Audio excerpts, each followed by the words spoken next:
ইসরায়েলের প্রধানমন্ত্রী বেঞ্জামিন নেতানিয়াহুর নির্দেশে গাজায় চালানো হচ্ছে বর্বরতা।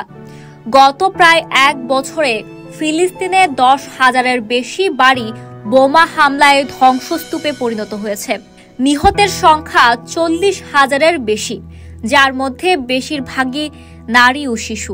গাজায় নেতানিয়াহু সরকারের নির্দেশে চালানো এমন বর্বরতাকে এখন আর সমর্থন দিতে পারছে না ইসরায়েলের বিরোধী দলগুলো, যার প্রেক্ষিতে নেতানিয়াহুকে ক্ষমতাচ্যুত করার ব্যাপারে সম্মত হয়েছেন দলগুলোর নেতারা।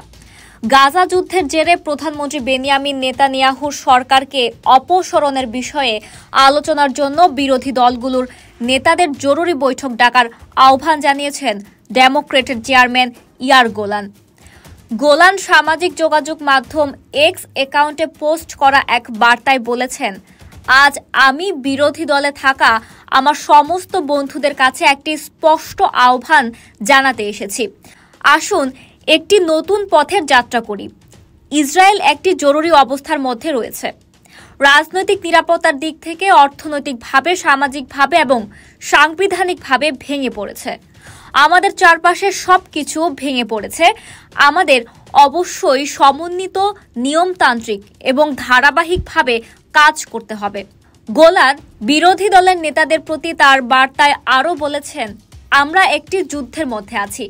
328 দিন ধরে বন্দী অবস্থায় আছি হাজার হাজার বাস্তুচ্যুত মানুষ। অর্থনীতি ভেঙে পড়েছে।